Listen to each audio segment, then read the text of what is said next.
It's funny how life can flip on you when you least expect it.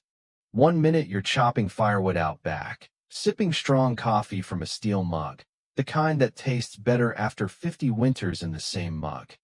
And the next minute, the county clerk says you're legally dead and your home now belongs to the HOA.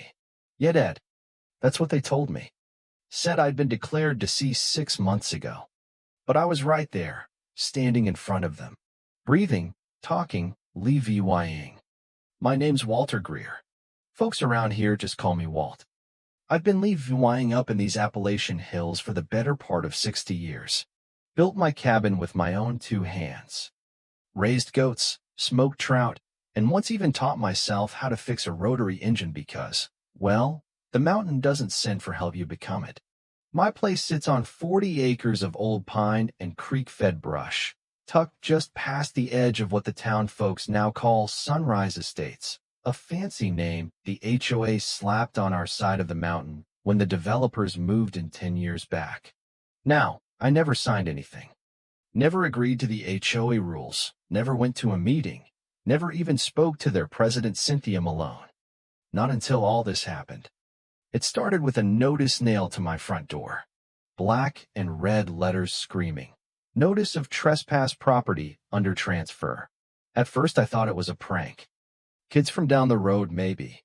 But then I saw the seal. Official. County seal. There was even a stamp date and my name listed as the pre-VY as owner Walt Greer, deceased. So I drove my old truck down into town, dust flying off the fenders, heart pounding so loud I could barely hear myself think. Walked into the courthouse, slammed that paper on the counter and said, "I'd like to report a mistake." A big one. The clerk, a young man who looked like he'd never used a shovel in his life, typed on his keyboard, squinted at the screen, then said, "I'm sorry, sir, but our records show Walter Greer died December 14th of last year." "Do I look dead to you?" I asked. Deadpan. He blinked. "2M not authorized to make legal determinations, sir." That's when I knew. This wasn't a mistake. Someone made this happen. The next day, I hiked back up to the ridge and found a Lexus parked in my driveway. My driveway. A woman in heels and a silk scarf stood on my "You must be Mr. Greer," she said, not a trace of apology in her voice. "I thought I was dead," I said, narrowing my eyes. "Oh, that." She laughed, wavying a manicured hand. "Clerical stuff. Paperwork's been filed, deeds transferred. The HOA owns this property now. We're in the process of revitalizing the community." Revitalizing. That was her word. What she meant was turning my land into a tennis court and yoga studio. I stepped forward. "You're trespassing. Get off my porch." She didn't move. "Legally, you're not the owner anymore. Maybe you should speak with our attorney." I saw red, but I kept it in. For now. That night, I sat by my fire pit, the old hickory logs crackling, and thought about everything I'd built. My father's war medals hanging over the mantel. The fishing rod I carved for my grandson. The smell of pine in winter. It wasn't just land. It was me. My soul was nailed into those beams and floorboards. And they thought they could just erase me with a document? I wasn't going down without a fight. The next morning, I walked the perimeter of my land, double-checked the old markers from decades ago, stones carved with my grandfather's initials, iron rods buried deep in frost-hardened soil, a few still holding rust-stained flags. I photographed everything, time-stamped it, logged it. Then I made copies of every scrap of deed and survey I had, bundled it all into a folder thicker than a dictionary, and drove back down the mountain. This time, I didn't go to the clerk's office. I went to the county recorder and demanded a hearing. Meanwhile, word started spreading. Old Wald had come back from the dead, and the HOA was trying to evict off land he built with his own hands. Some folks whispered, others laughed, but a handful of neighbors, those who remembered me fixing their tractors, bringing trout to potluck, showed up at my gate with coffee, baked pies, and questions. Turns out, I wasn't the only one they were messing with. 3 other families, all older, all levying on parcels near the HOA's borders, had received similar notices of transition. What they didn't have was proof. Or fire. Me? I had both.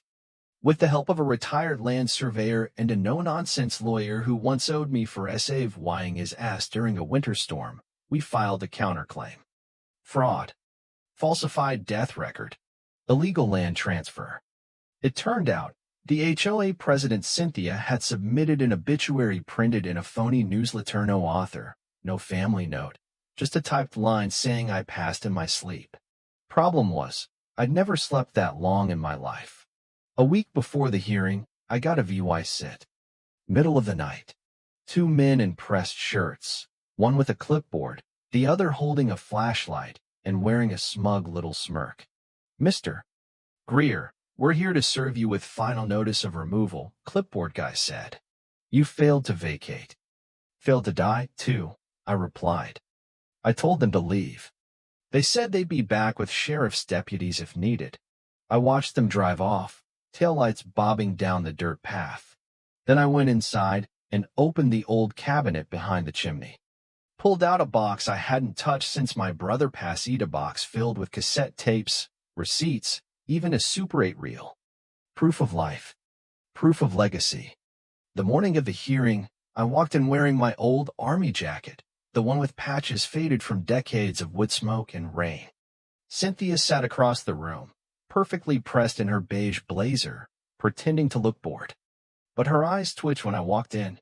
I laid every document on the table, one by one. Witnesses testified. Photos shown. Legal traps untangled. Then I played a tape. It was from a county fair 10 years ago, my grandson, and the mayor at the time talking about land rights. On it, I said plain as day, long as I'm breathing, this land stays in my name. The room fell quiet. Cynthia's lawyer leaned in to whisper, but she didn't say a word. She knew it was over. Judge ruled in my favor. Death record nullified. Property restored. HOA sanctioned. And Cynthia? Let's just say she stepped down for health reasons a week later. Funny thing is, they sent me a new welcome letter the next month. Addressed to Walter Greer, active resident. You bet I framed it. If you've ever been run over by bureaucracy or nearly erased by people who never lived a day of your life, tell me your story in the comments. Let's make sure folks like us don't get buried while we're still breathing.